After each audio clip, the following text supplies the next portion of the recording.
शिरूर शहरामध्ये लोकशाहीर अण्णाभाऊ साठे यांचं स्मारक व्हावं म्हणून आपण आज 2 दिवस झाले उपोषणाला बसलो. काय आपल्या प्रमुख मागण्या आहेत? सर्वांना क्रांतिकारी जय लवजी. गेल्या 2 वर्षापासून मी हा पाठपुरावा करतोय. 2024 मध्ये पण उपोषण केलं मी की स्मारक व्हावं अण्णाभाऊ साठेचं शिरूर शहरामध्ये, आणि लाट्याळी भाग जुना मांगवडा म्हणून आमचा आहे, तिथं सुद्धा कमान व्हावं लोकशाहीर अण्णाभाऊ साठेच्या नावाने. त्यासाठी मी वेळोवेळी पाठपुरावा करून सुद्धा त्यांनी प्रशासन मला काय करतंय, प्रत्येक वेळेस मला लेखी आश्वासन देते पण मला ठोस भूमिका काही घेत नाही. त्यांनी ठराव करून सुद्धा त्यांनी कागदपत्रे निधी टाकलाय की 2 कमानीला इंद्रनगर मधली कमान आणि लाटेवाडीतली कमान ठराव करून पैसे टाकून सुद्धा दिले, तरी पण ते सुद्धा काहीच केलं नाही त्यांनी आतापर्यंत. नुसतं ठराव करून त्यांनी परत ते ठराव कॅन्सल केला. त्यांचं असं म्हणणं आहे की 5% दुर्बल घटकातून होत नाही. 5% दुर्बल घटकातून होत नाही तर मग ती दुसरा अण्णाभाऊ साठे सुधारक निधी त्याच्यातून बसवा, आम्हाला त्यातून करून द्या. ही रास्त मागणी आहे आमची. आणि कलेक्टरने त्यांना आदेश दिलाय की नगरपालिकेला दिलाय, तहसीलला दिलाय आणि वन खात्याला दिलाय. एवढं देऊन सुद्धा ते टाळाटाळ करतात आम्हाला द्यायला.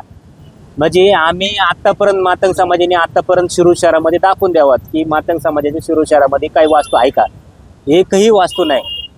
मग नगरपालिका म्हणा, प्रशासन म्हणा, तहसीलदार म्हणा, हे सगळे आम्हाला का वेळोवेळी आमच्या वेळेस समाजाला आमच्या दाबल्याचा प्रयत्न करतात, का करतात असं?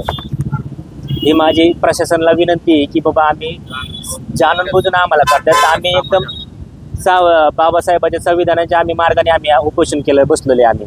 कुठेही गालबोट लागणार नाही, काय नाही, त्या हिशोबाने आम्ही बसलो.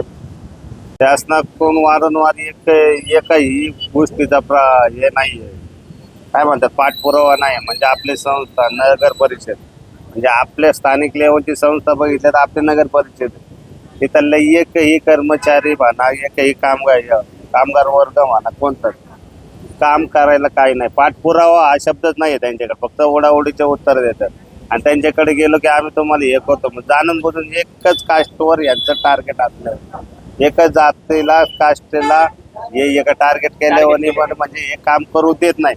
म्हणजे यांचं असं म्हणजे की यांना न मिळलं का मिळलं, यांनी डायरेक्ट त्यांनी ठोस पुरावा द्यावा की बाळांना तुम्ही आम्हाला मागू नका.